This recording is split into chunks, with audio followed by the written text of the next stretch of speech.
Good morning students and welcome back. As you remember, in the first video we studied the structure of human eye and the first vision defect, myopia. In today's video we will start the second defect of vision, that is called hypermetropia or farsightedness. So let's begin. Hypermetropia, or it is also very usually called farsightedness or long-sightedness. Actually, as I told you in the previous video, that both of the diseases have their meaning in their name. We can understand very easily about the disease by studying their name very carefully. For example, in the previous disease, myopia or short-sightedness or nearsightedness, the word near is there. So we can see nearby objects clearly, but we cannot see distant objects clearly. And in this second defect of vision, hypermetropia, also called farsightedness, the word far is there. So what can the meaning be here? So the meaning of this disease is here, we can see far objects clearly. You can see here, we can see far objects. Far मतलब जो objects दूर रखे होते हैं वो तो हमें साफ साफ दिखाई देते हैं, but we can not see nearby objects clearly. पर हमें पास रखे हुए ऑब्जेक्ट साफ साफ दिखाई नहीं देते हैं. आपने अपनी डेली लाइफ में कई ऐसे बुजुर्ग लोगों को देखा होगा जिन्हें अगर कोई बुक पढ़नी है या न्यूज़पेपर पढ़ना है तो उसको वो अपनी नज़रों से काफ़ी दूर रखते हैं, तब उन्हें वो साफ साफ पढ़ सकते हैं. तो ऐसे पर्सन जिन्हें पास का साफ साफ नजर नहीं आता है, they can not see clearly the nearby objects, they suffer from hypermetropia or farsightedness. Now what happens in this disease? The near point. In this disease, near point is involved. In this defect, near point is involved. What is the normal near point? It is 25 centimeter. But when a person suffers from hypermetropia, the near point is not at 25 centimeter now.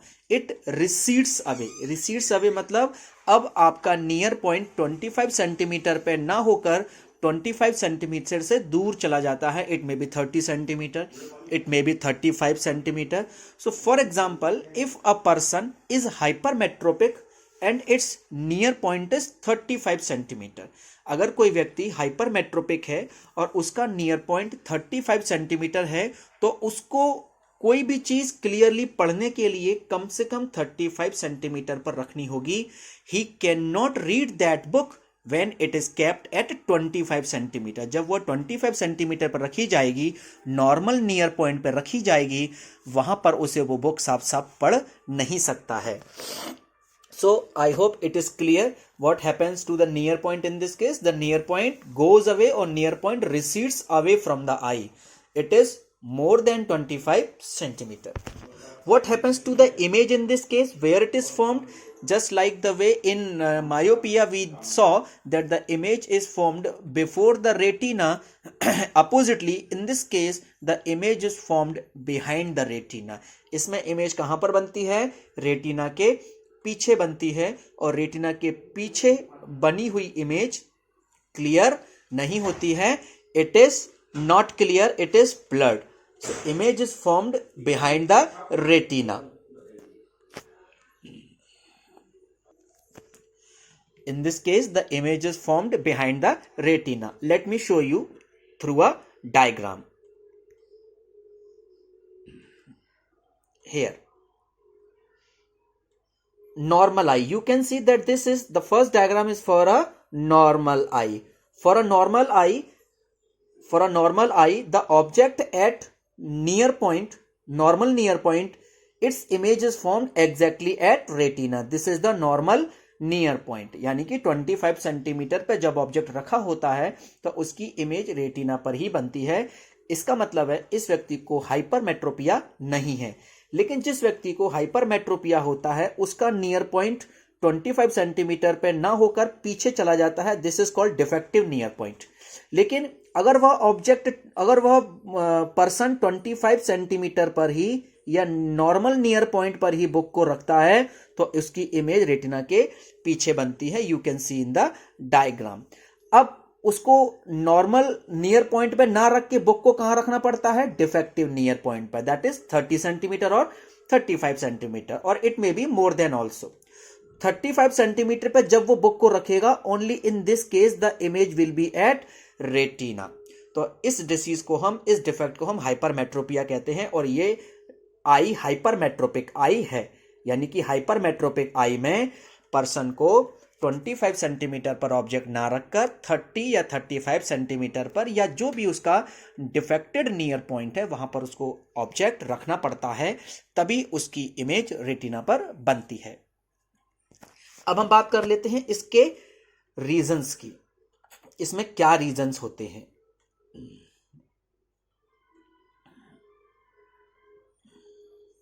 Causes of hypermetropia, there are two causes of hypermetropia. Focal length of the eye lens becomes too long.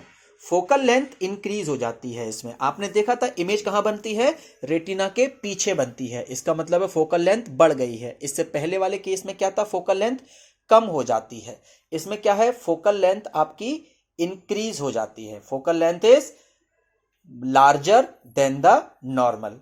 अब आपको एक चीज ये भी याद होगी कि focal length larger कब होती है, जब लेंस कैसा होता है, थिन होता है। जब लेंस कैसा होता है, थिन होता है। और थिक लेंस की क्या होती है, फोकल लेंथ शॉर्ट होती है। ये मायोपिया में होता है और ये हाइपरमेट्रोपिया में होता है।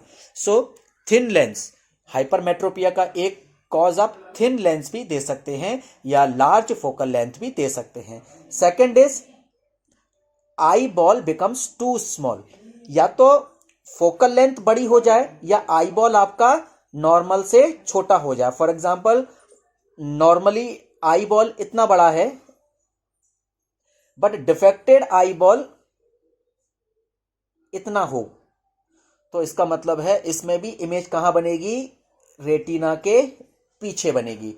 और इस केस में भी हाइपरमेट्रोपिया होगा और इमेज रेटिना के पीछे बनेगी। यानी या तो फोकल लेंथ इंक्रीज हो जाए या आई बॉल का आकार छोटा हो जाए। इन दोनों ही केसेस में इमेज कहां पर बनती है, रेटिना के पीछे बनती है। और इसमें नियर पॉइंट कहां चला जाता है, फार देन या farther than 25 centimetre. I hope आपको दोनों कॉजेज समझ में आए होंगे। अब हम आगे बढ़ते हैं। Correction, how can this defect be corrected. Hypermetropia को किस तरह करेक्ट किया जा सकता है। आप एक चीज नोटिस करें, फोकल लेंथ इंक्रीज हो गई है। फोकल लेंथ इंक्रीज हो जाना इसका मतलब है कन्वर्जिंग पावर में कमी आ जाना। कन्वर्जिंग पावर क्या हो गई है इस लेंस की, हमारे आई लेंस की कन्वर्जिंग पावर कम हो गई है। इस आई लेंस की कन्वर्जिंग पावर कम हो गई है। इस कन्वर्जिंग पावर को बढ़ाना पड़ेगा, और कन्वर्जिंग पावर को बढ़ाने के लिए हमें कन्वर्जिंग लेंस लगाना होगा। कौन सा लेंस लगाना होगा, कन्वर्जिंग लेंस, यानी कि कॉन्वेक्स लेंस लगाना होगा। तो हाइपरमेट्रोपिया का इलाज क्या है, कॉन्वेक्स लेंस। अब ये कॉन्वेक्स लेंस करता क्या है, ये convex lens normal near point that is 25 centimetre, normal near point पर जो ऑब्जेक्ट रखा है उसकी एक virtual image defected near point पर बनाता है। कहां पर बनाता है, नॉर्मल नियर पॉइंट पर ऑब्जेक्ट रखा है। मान लीजिए मैं अपनी किताब को 25 सेंटीमीटर पर ही रखकर पढ़ना चाहता हूं, लेकिन मैं चाहता हूं कि उसकी इमेज मुझे क्लियर दिखे, तो मैं कॉन्वेक्स लेंस का इस्तेमाल करूंगा। ये कॉन्वेक्स लेंस क्या करेगा, 25 सेंटीमीटर यानी कि नॉर्मल नियर पॉइंट पर रखे हुए ऑब्जेक्ट की एक virtual image defected near point पर बनाता है। मींस यहां पर रखूंगा ऑब्जेक्ट और यहां पर बनेगी image.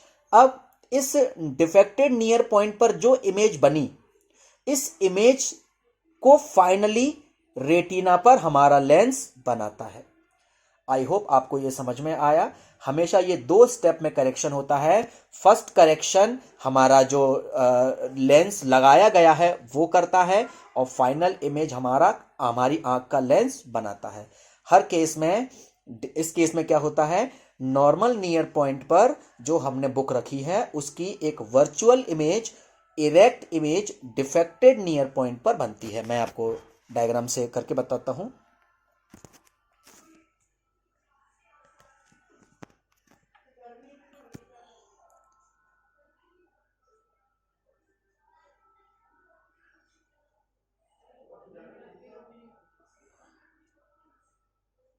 this is normal near point and this is defected near point, and this is my correction lens.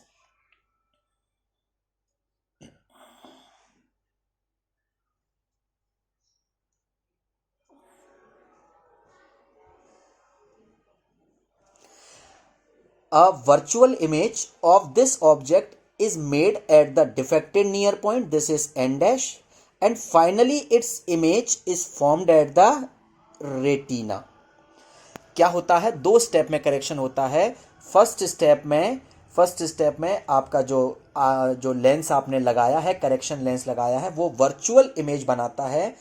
कहाँ पर बनाता है, डिफेक्टेड नियर पॉइंट पर बनाता है, और डिफेक्टेड नियर पॉइंट पर जो इमेज बनी है उसको फाइनली रेटिना पर फोकस करता है हमारा आई लेंस. इस तरह से आपको नॉर्मल नियर पॉइंट पर रखी हुई ऑब्जेक्ट की क्लियर इमेज रेटिना पर दिखाई देती है.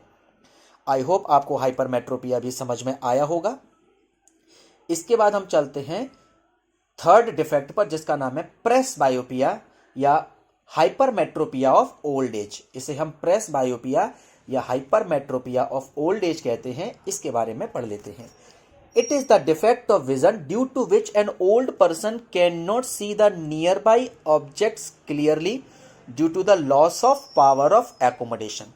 सिंस इट इज हाइपरमेट्रोपिया, यानी कि हाइपरमेट्रोपिया इज फार साइटेडनेस, और फार साइटेडनेस में फार का तो नजर आता है बट नियर का नजर नहीं आता है, और जनरली ये ओल्ड एज की वजह से होती है. किस वजह से होती है, ओल्ड एज की वजह से होती है. इसे हम ओल्ड एज हाइपरमेट्रोपिया भी कहते हैं. इसमें क्या होता है, old person can not see the nearby objects clearly due to the loss of power of accommodation.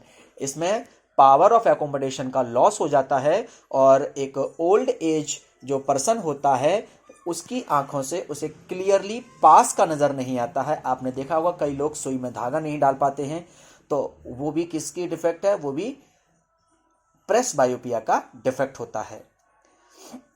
होता क्यों है ऐसा, क्योंकि ओल्ड एज के साथ जो नियर पॉइंट है वो दूर जाता है, ग्रेजुअली रिसीड्स अवे मतलब दूर जाता है, and much more than 25 centimetre, और जनरली 25 सेंटीमीटर से ज्यादा हो जाता है. इसकी वजह क्या है, gradual weakening of ciliary muscles become weak with the age, diminishing flexibility of eye lens. Eye lens is flexible, but with age it becomes stiff, it becomes hard, its flexibility reduces. So because of this hypermetropia is caused. Correction क्या है इसका, use of both convex and concave lens of suitable power. इन्हें हम bifocal lenses भी कहते हैं, जिसमें convex और कॉन्केव दोनों ही लेंसेस होते हैं. इसे हम बाइफोकल लेंस भी कहते हैं. इनको लगाकर हम प्रेस बायोपिया का इलाज करते हैं. इसके अलावा एक डिसीज और है एस्टिग्मेटिज्म, जो इसमें नहीं दी गई है. Let me explain about that disease. Astigmatism is that disease in which a person can not focus on the horizontal line और on the vertical line at the same time in a grid. You know very well about a grid. Grid is a mesh of vertical lines and horizontal lines, and in this particular disease or defect, person is either able to see only the vertical lines or the horizontal line. Means वो एक ही समय पर दोनों तरह की जो lines हैं उन पर फोकस नहीं कर सकता है. तो एस्टिग्मेटिज्म डिसीज में एक ही तरह की वो वर्टिकल लाइंस को देख सकता है या वो हॉरिजॉन्टल लाइंस को देख सकता है एक टाइम में. He can not focus on the whole grid at a time. इसकी वजह क्या होती है? इसकी वजह ये होती है कि आपका जो कॉर्निया है वो इवन नहीं है. Cornea surface is rough and it's correction is using the cylindrical lens. Cylindrical lens का इस्तेमाल करके इस डिसीज से हम इस डिफेक्ट को हम दूर कर सकते हैं. One more disease is there, the cataract. Hindi में कैटरैक्ट को मोतियाबिंद भी कहते हैं. What happens inside in the cataract disease? In cataract a milky web, और एक जो मिल्की वेब होता है वो आंखों के ऊपर, लेंस के ऊपर बनना स्टार्ट हो जाता है. इससे लाइट की जो अमाउंट होती है आंखों में एंटर करती है वो कम हो जाती है और धीरे धीरे हमें दिखना कम हो जाता है. at an extreme stage the person becomes completely blind because the light completely shuts off and not a very small amount of light enters in the eye, so the person becomes completely blind. This is called cataract.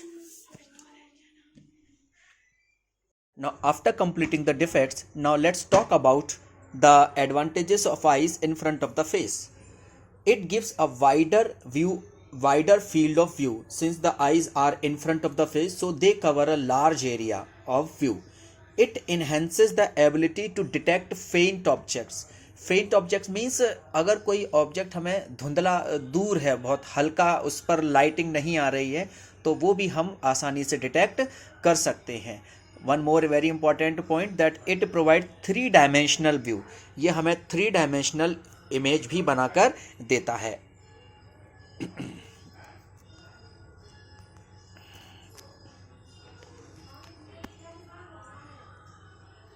Now after completing eyes, let us talk about prism. Prism is a pyramidal piece of glass with 2 triangular bases and 3 rectangular lateral surfaces. What is a prism? Prism is actually made of refracting material.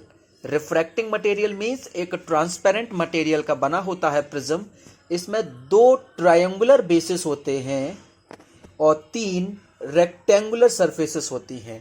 2 triangular और 3 rectangular. You can see this is the first triangular surface and second is just behind this surface, and there are 3 rectangular surfaces, first, second and third.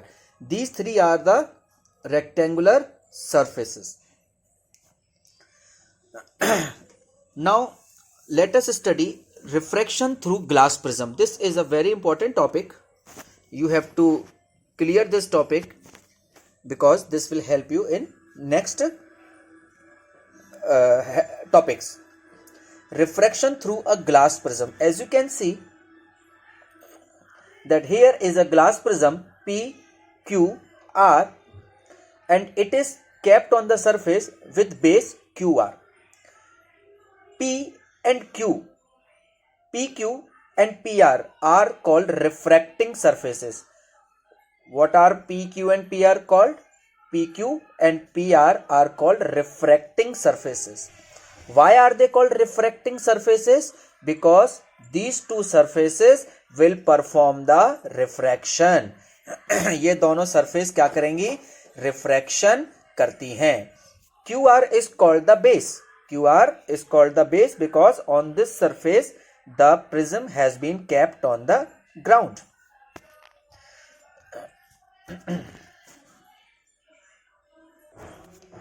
In this prism PQR, all the 3 angles are equal. Angle P, angle Q and angle R. All the 3 angles have same value, that is 60 degree. So this type of angle is called equilateral prism. इस prism को हम क्या कहते हैं? Equilateral prism कहते हैं. Equilateral means all the 3 angles are same. Now one more thing I would like to tell you here about the prism, that angle of prism. What is angle of prism? Here in this case angle P is angle of prism. What is the definition of angle of prism? The angle between 2 refracting surfaces. And what are the refracting surfaces? PQ and PR. So the angle between 2 refracting surfaces is called angle of prism. You can see that PQ and PR are the 2 refracting surfaces and angle P is the angle between them. So angle P is called the angle of prism. And how would you define it? The angle between 2 refracting surfaces. Now after completing this, let's talk about what does a prism do. Prism क्या करता है?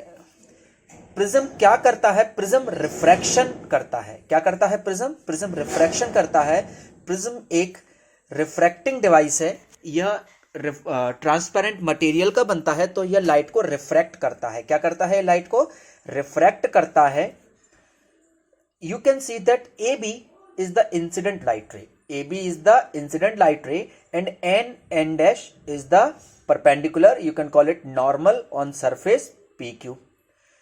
when incident light ray AB incidents on surface PQ at an angle, this is the angle. What is this angle called? This is called the angle of incidence. In class 10th, just previous chapter, you have studied about the angle of incidence. The angle of incidence is the angle between the normal and the incident ray, and n dash is the normal, AB is the incident ray, so obviously ABN will be the angle of incidence. Now just look carefully. This is air, and this is glass, and this is again air. You can see very easily that light ray is going from air to glass. It means it is going from rare to dense. Which medium it is going? It is going from rare medium to dense medium. So obviously it will move or it will bend towards the normal. So here it is bending towards the normal. Now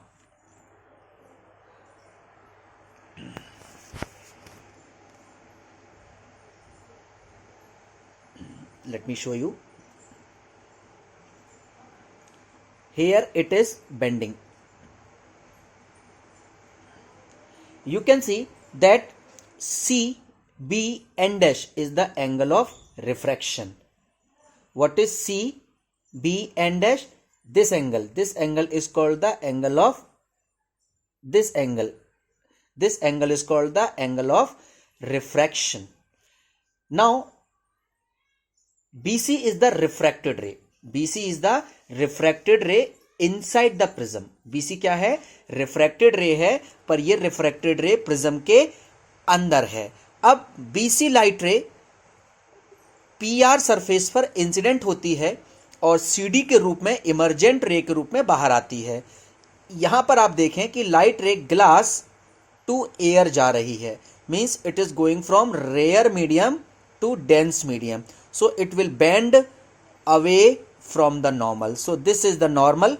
it is going away from the normal. यह normal से दूर जा रही है. इस case में आप देख सकते हैं कि MCD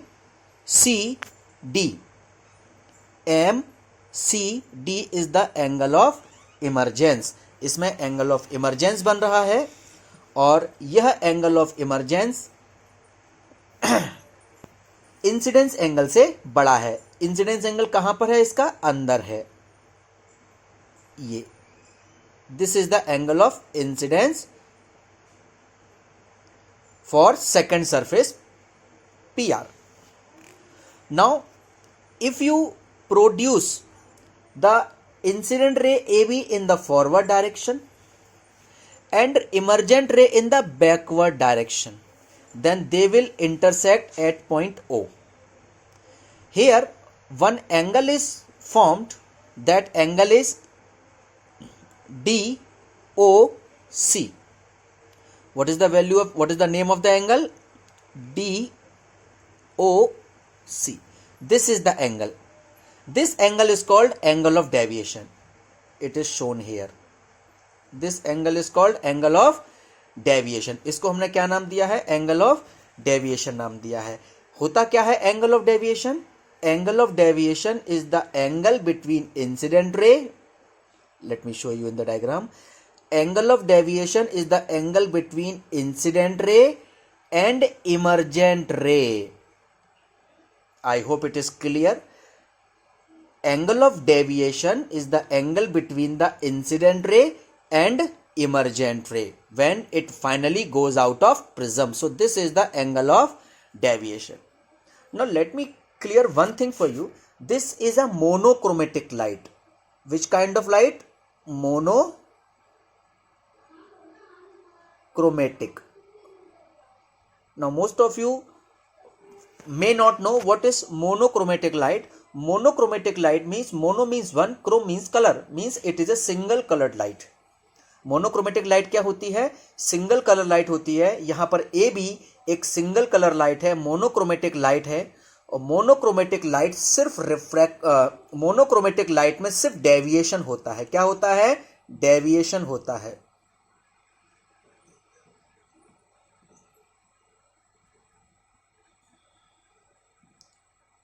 रिफ्रैक्शन होता है और डेविएशन होता है. मोनोक्रोमेटिक लाइट में क्या क्या होता है?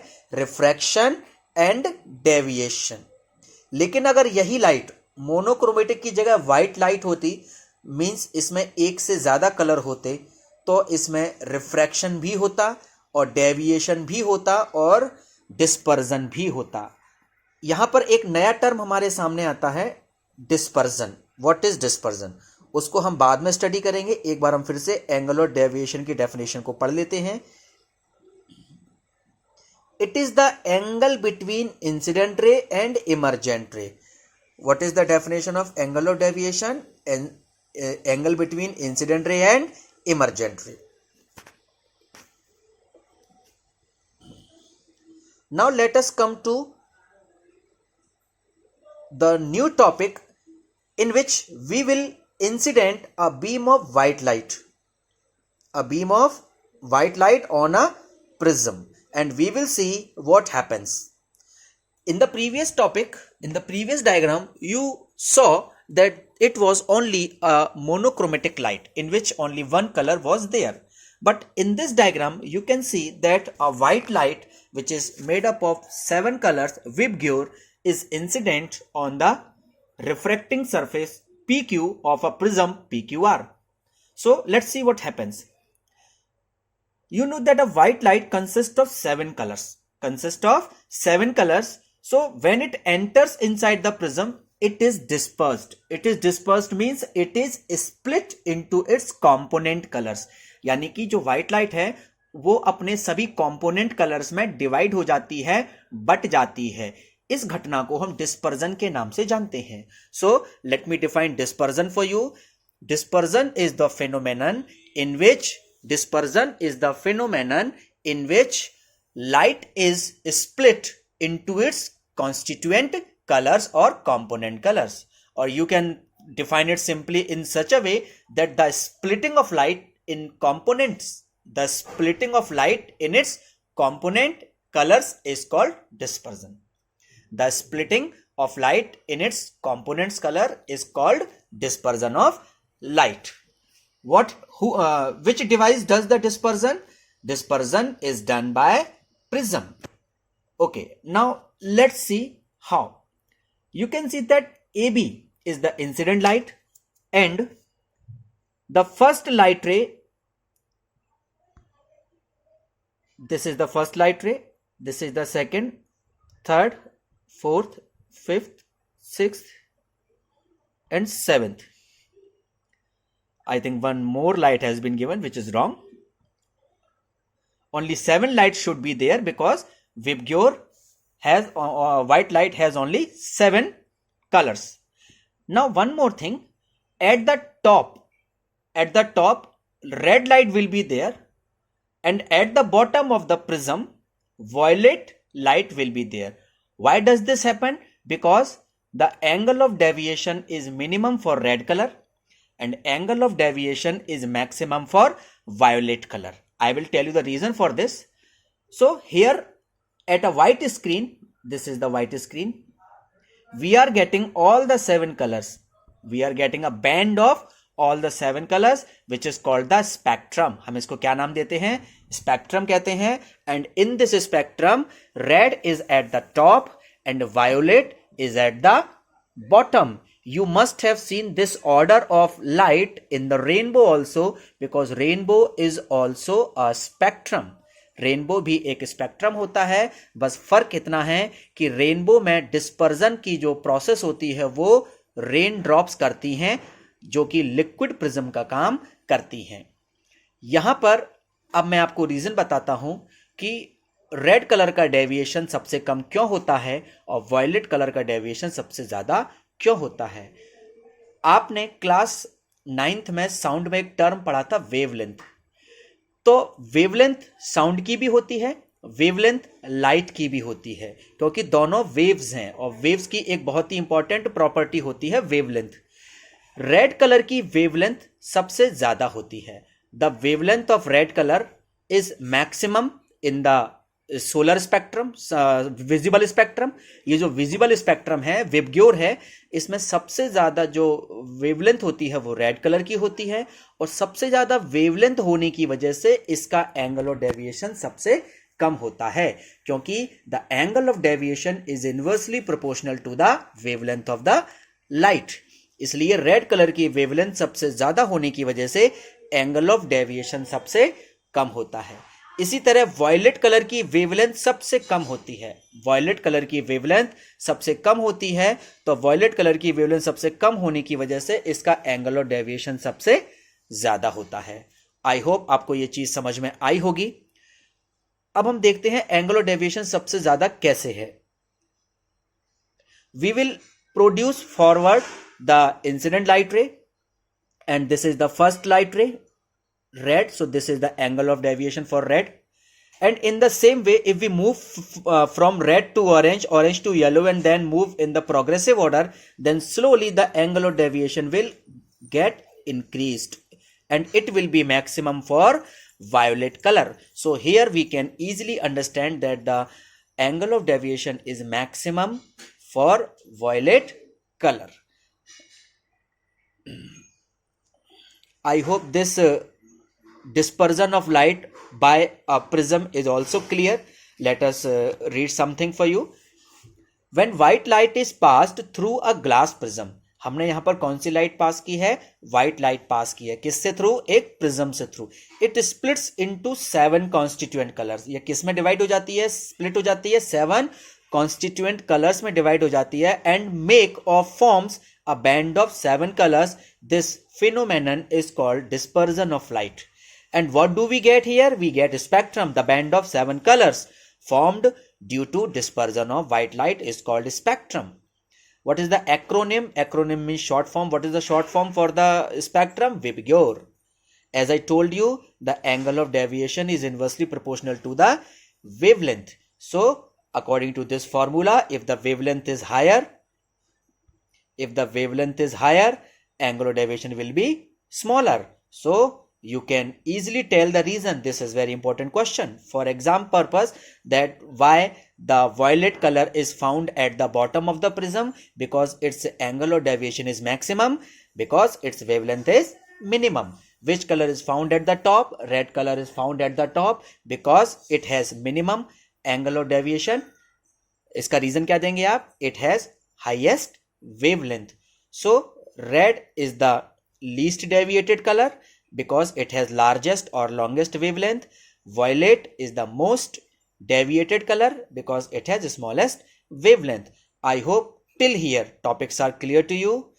So in the next video we will cover some more topics. Till then, take care.